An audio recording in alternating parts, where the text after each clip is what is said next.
Good morning students. आज के इस वीडियो का विषय है अतिशयोक्ति अलंकार। अतिशयोक्ति शब्द का अर्थ इस शब्द के अंदर ही छुपा हुआ है। इस शब्द के टुकड़े करेंगे तो अतिशय प्लस उक्ति। अतिशय शब्द का अर्थ होता है अधिक और उक्ति शब्द का अर्थ होता है कथन यानी कहना। यदि किसी बात को कहने में लिमिट पार करना, सीमा पार करना, तो वहां क्या होगा? अतिशयोक्ति अलंकार। और अलंकार शब्द का अर्थ मैं पहले ही बता चुका हूं कि शब्द और अर्थों का वह गहना जिससे कि भाषा का सौंदर्य बढ़े। शब्द या अर्थ के माध्यम से भाषा के सौंदर्य में वृद्धि जिससे की जाती है वह अलंकार होता है।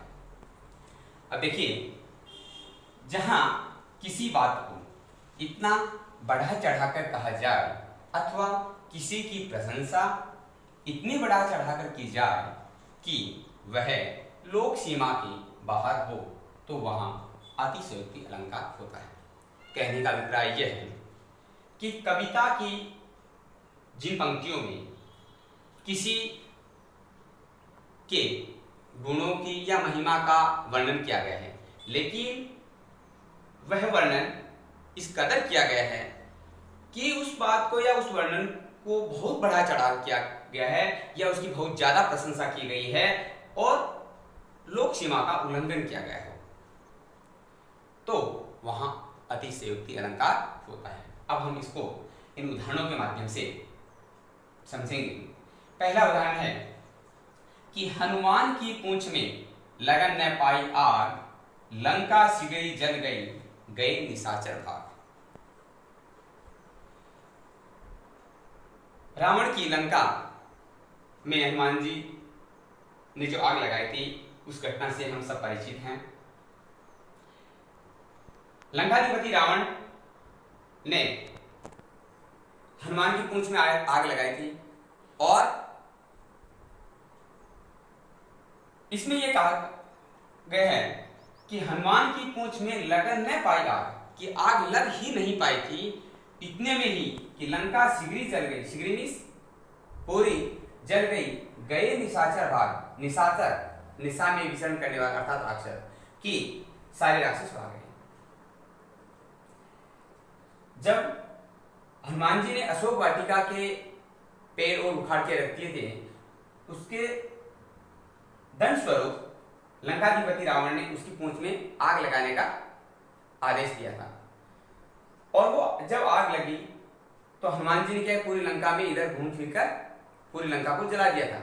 लेकिन यहां उसी वर्णन को इतना बढ़ा चढ़कर किया गया है या हनुमान जी के गुणों की महिमा का इस कदर बखान किया गया है कि वो लोक सीमा से बाहर है। कैसे? कि यहां ये लिखा है कि हनुमान की पूंछ में आग लग ही नहीं पाई थी। क्या लगने से पहले ही लंका जल गई? नहीं, तो कुछ बढ़ा चढ़ाकर यह वर्णन किया गया है और यह उनके गुणों का बखान किया गया है, इसलिए यहां अतिशयोक्ति अलंकार हुआ। इसका दूसरा उदाहरण देखिए कि देख लो साकेत नगरी है यही, स्वर्ग से मिलने गगन में जा रही। साकेत नगरी अयोध्या नगरी का ही नाम है। अयोध्या नगरी के सौंदर्य का वर्णन करते हुए कहा गया है कि देख लीजिए ये साकेत नगरी है यही, स्वर्ग से मिलने गगन में जा रही। अयोध्या नगरी की जो अट्टालिकाएं हैं, ऊंचे महल है, उनका सौंदर्य देखकर या उनकी ऊंचाई है वो इस कदर है कि कवि ने उसका वर्णन किया है कि वो गगन में स्वर्ग से मिलने जा रही है। तो यहां भी बहुत बढ़ा चढ़ाकर कहा गया है और वह वर्णन लोक सीमा के बाहर भी है, इसलिए यहां अतिशयोक्ति अलंकार हुआ। नेक्स्ट एग्जांपल देखिए, बहुत ही प्रसिद्ध उदाहरण है कि आगे नदियां पड़ी अपार, घोड़ा कैसे उतरे पार, राणा ने सोचा इस पार, तब तक चेतक था उस पार। महाराणा प्रताप के घोड़े का नाम क्या था? चेतक। महाराणा प्रताप के घोड़ा चेतक का वर्णन करते हुए इसमें कवि ने कहा है कि जब महाराणा प्रताप घोड़े पे सवार होकर जा रहे थे तो आगे कोई नाला पड़ गया और नाले को देखकर और महाराणा प्रताप चिंतित हुए कि इस नाले को चेतक पार कैसे करेगा और उसको कुछ शंका भी महसूस हो रही थी कि ये इसको नाले को पार करने में कहीं असमर्थ हो सकता है। लेकिन कवि ने यहां वर्णन ये किया है कि राणा ने नाले के इस पार सोचा और सोचने में उसने पल भर का समय लगाया और इतने में देखा कि चेतक नाले के उस पार। तो चेतक घोड़े का वर्णन इस कदर किया है या उनके गुणों का बहुत बढ़ा चढ़ाकर वर्णन किया है कि यहां लोक सीमा का उल्लंघन हो रहा है, इसलिए यहां अतिशयोक्ति अलंकार हुआ। अगला उदाहरण है इसका कि वह सर इधर गांडीव से भिन्न जैसे ही हुआ, धड़ से जयद्रथ का उधर से छिन्न वैसे ही हुआ। सर मीन्स बाण, गांडीव धनुष है।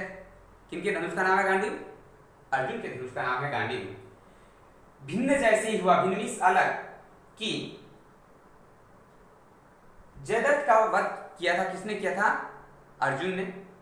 जब अर्जुन ने जयद्रथ का वध किया उस समय का वर्णन है कि जैसे ही अर्जुन के धनुष गांडीव से बाण निकला, जैसे ही अलग हुआ, उसी क्षण धड़ से जयद्रथ का उधर से छिन्न वैसे ही हुआ कि जयद्रथ का सिर जयद्रथ के पिता की गोद में जाकर गिरा था। उनके पिता तपस्या कर रहे थे और तो उधर कहा कि उनका सिर भी उधर छिन्न वैसे ही हुआ, अर्थात उनके टुकड़े टुकड़े हो गए। ये जो महाभारत की कहानी है आपने सुनी होगी कि